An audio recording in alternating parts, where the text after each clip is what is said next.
feriez pour garder votre bouche calme. 4. Raconter des histoires. Il s'agit désormais d'une pratique répandue de commérage et de rumeurs sur les autres. Il se peut que les rumeurs soient vraies. Mais même, cela ne nous donne pas le droit de détruire une autre réputation.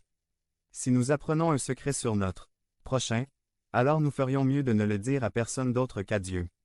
Il sait comment répondre à leurs besoins et, avec eux, je vous promets qu'il sait aussi gérer les commérages.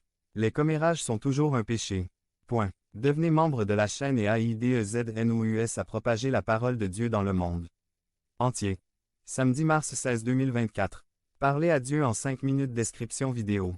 V. Insinuation, insinuer ou impliquer que quelque chose ne va pas dans la vie d'autrui est également une question problématique. Lorsque nous sommes coupables de faire douter les gens d'une autre réputation, nous sommes coupables de pécher devant le Seigneur.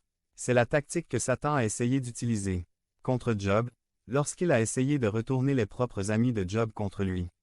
Si, le battage médiatique, maintenant, c'est une façon simple d'être. Nous élargissons les chiffres, les statistiques, etc. pour que les choses paraissent meilleures, qu'elles ne le sont réellement.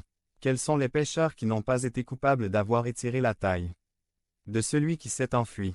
Quand nous exagérons, nous le faisons. VI. Silence. Le silence peut aussi être un péché. Le saviez-vous? Lorsque nous affirmons ici un mensonge et que nous gardons le silence, nous sommes coupables de calomnie du silence. Nous devenons complices de la tromperie en ne remettant pas les pendules à l'heure. C'est un péché. Lorsque nous pratiquons l'une de ces méthodes par rapport à une autre, nous sommes coupables de pécher devant le Seigneur. En fait, Dieu inclut les abus de la langue. Parmi 3 des 7 choses qu'il déteste le plus dans Proverbes 6, 16 à 19, êtes-vous coupable d'utiliser votre langue pour nuire à autrui? Si tel est le cas, alors vous devez vous repentir de ce péché et vous mettre en règle avec Dieu. Lorsque vous utilisez votre langue pour attaquer quelqu'un, vous ouvrez votre vie au jugement de Dieu. Jam avait tout à fait raison lorsqu'il disait que la langue est le monde d'iniquité. La question aujourd'hui est de savoir quelle est la forme de votre monde.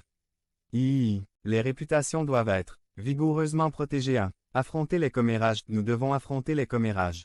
Il est prompt à défendre ceux qui sont épineux par la bouche des commérages.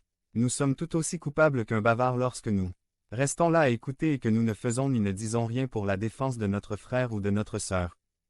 Soyez prêts. Cependant, la plupart des ragots sont trompeurs et gâtant les gens. Ils seront aussi prêts à tirer leur langue acerbe sur vous que sur n'importe qui d'autre. En fait, si quelqu'un bavarde sur vous, il bavardera probablement sur vous.